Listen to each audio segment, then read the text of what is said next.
What is up, everybody? Welcome back into another edition of Tide Talk Live. Stacey Blackwood once again joined by my good buddy Jake Thomas as we look at some of the post-spring depth chart projections as we enter the dog days of summer and the off-season of the college football calendar. So, Jake, look, we've already talked about the quarterbacks.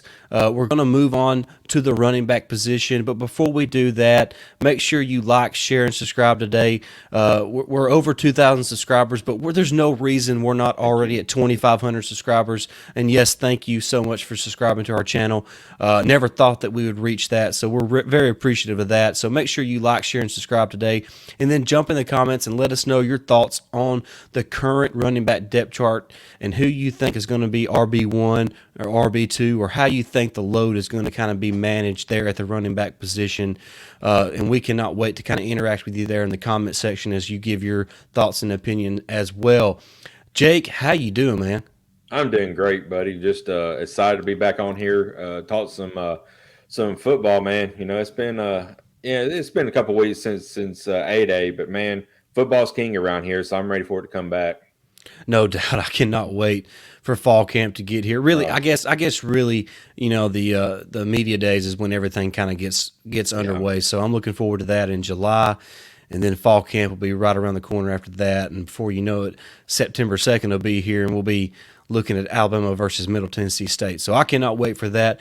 But for the time being, let's go over some depth chart projections as like we said, as we're post A-Day, we're post NFL draft, so we're in the off season now, and we can kind of look at the future and what we think is going to be going on in Tuscaloosa there with the running back position and how that depth chart is going to look. I think we're both excited with what Alabama has at the running back position this year, Jake. There's a lot of returning talent. There's some incoming talent that you got to be excited about as well. Jake, when you think about the running back position here post spring, what comes to your mind first? Loaded, and I spell loaded all capital letters because I mean they are loaded and deep, and they're all very talented. Honestly, you know, they all have their different abilities that's going to change this offense for the better for Alabama this year. I agree with you. I think this room has a chance to be one of the strengths of the team, and they're really going to kind of help carry this Alabama offense, who has some question marks at quarterback, and so I think the running backs are going to play a real pivotal role. Excuse me, on the success of this team in 2023 on the offensive side of the football. But Jake, look. Jase McClellan's back. Roydell Williams is back. We know those guys are good players. We know they're quality SEC players, maybe not elite, but they can kind of get the job done. And if that's all Alabama had, you would kind of feel pretty good about the running back position. But then there's Justice Haynes, the freshman. Then there's Jam Miller, the second year back from Texas. And those two guys just look like difference makers.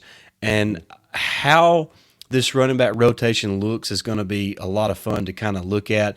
So, Jake, and I think at running back, you kind of got to look at it a little bit differently than what you do other positions as far as the depth chart concerned, because I think you're going to see, you know, as many as 4 running backs play for Alabama with the first team offense. So this is really not a depth chart, but it's more about the rotation and kind of the roles that these guys play.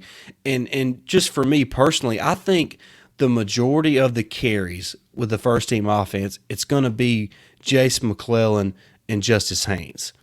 And then I think you're going to kind of see Roydell Williams play that utility back role where maybe he's in there more on the goal-to-goal situations or, you know, third down situations to kind of be an extra protection for the quarterback. And then you got Jam Miller who's going to see, you know, maybe maybe get the carries to kind of give relief to Jase McClellan and Justice Haynes. But that's kind of my thoughts on how the rotation is going to look and how each back is going to kind of be utilized. But then eventually, Jake, Richard Young is going to be in this summer, another talented, highly recruited back from this 2023 class. And I don't know how he fits into the room, Jake. I don't know how they get him on the field unless he just proves that he has to be on the field. So just kind of what's your thoughts on how this running back rotation is going to look like?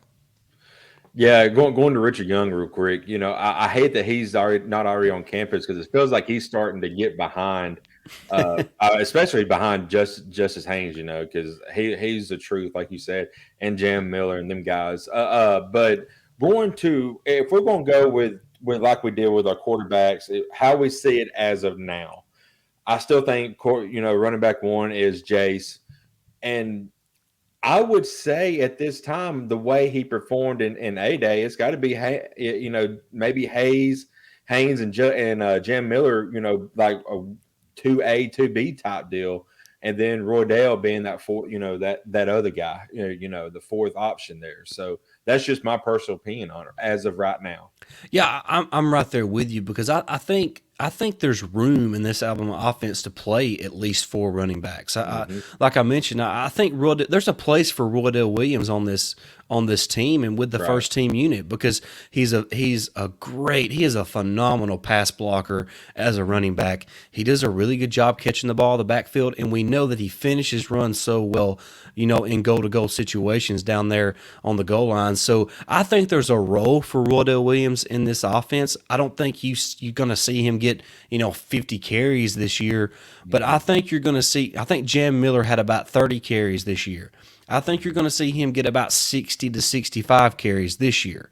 I think Jase is really going to be RB1, Right. but he's really going to, probably carry that load 60-40 with Justice Haynes because Justice Haynes is just too special, Jake. He's different. I don't know. I know what it is. He's a heck of a football player. He just does everything so well. He runs between the tackles. He runs with balance. He has great vision. He can cut back. He can catch the ball out of the backfield. He just does everything so well. He even got some blitz pickups in the A-Day game. So I'm not sure there's anything this guy can't do. And that means you got to play him, and he's just a special talent. And I'm anxious to see how Tommy Rees kind of uses him this fall. Man, yeah, there's another freshman which we'll eventually get to that we're really highly about. If you can go to past videos and see who we're talking about, he's on the defensive side of the ball. But another freshman I'm really high on is Haynes because, like you said, Stacey, looks like he's the truth. He's going to be that next superstar in Alabama's offense. And boy, I'm glad we was able to pull him from Georgia because he is an absolute stud. He's a stud, Jake. And look, this is not just us being fanboys of Alabama. Nick Saban is bragging on Justice Haynes. Right. Nick Saban don't brag on anybody. No, he don't. And so if he's already bragging on Haynes, a freshman running back who's practiced 15 times with Alabama, watch out. That dude's special. So Yeah. I think Alabama has a chance to have one of the best running back rooms in the country, not just the SEC, but the entire country. Look, Jase McClellan is a really good football player. Roydell Williams is a really good football player. Justice Haynes and Jam Miller are really, really gifted runners of the football, and they know how to make tough yardage. They know how to make big plays. So this running back room has a chance to kind of carry this Alabama offense in 2023. And I'm looking forward to kind of going back to that old school Alabama offense where you see, two or three backs really carrying the offense and putting the entire offense on their shoulders and kind of carrying them to new heights. And it's going to look a little different than what we've seen since, Tua Tagovailoa, pre-Tua Tagovailoa. But I'm excited. I, for one, am excited to kind of see that old school Alabama football come back on the offensive side of the football. Yeah, I'm with you, Stacey. Our past success has been run the ball, run the ball, run the ball, and having a serviceable, quote, game manager type quarterback. And as long as we can get that from whoever the quarterback's going to be, we can rely on these four guys that's already here. And then when Young gets here, be five. My gosh, you just hand the ball off and just let them go. That's how I feel about it this year. Exactly, and the backs are such a security blanket out of the backfield as well in the passing game. So I think the value that this running back room has for this offense cannot be overestimated. So I'm excited to kind of see what this looks like. They're going to be a lot of fun to watch. Cannot wait for fall camp to get here to kind of see what the heck Tommy Rees, Robert Gillespie, and Nick Saban decide to do with that running back rotation. So it's going to be fun to see what they do there. But that's going to wrap up our running back depth chart talk here as spring practice is wrapped up. And as we get into the dog days of summer. Cannot wait to kind of keep diving into all these depth chart projections as we look at all these position groups. We're going to look at each position group on both offense and defense, and we cannot wait to kind of give you our opinion and then also see what your opinions are there in the comment section as well. So, but thank you so much for watching. Make sure you like, share, and subscribe today. Tell all your friends about Tide Talk Live so they can tune into some of the most. Look, I'm not saying we're the best, but we have fun. We don't give you any bull crap. There's no stories. It's just football talk, guys. Alabama football talk for Alabama football fans, and we're excited that you're a part of it here on Tide Talk Live. But thank you so much for watching. Cannot wait to jump back on here real soon. Jake, we'll see you soon, buddy. Until next time, roll Tide. Roll Tide.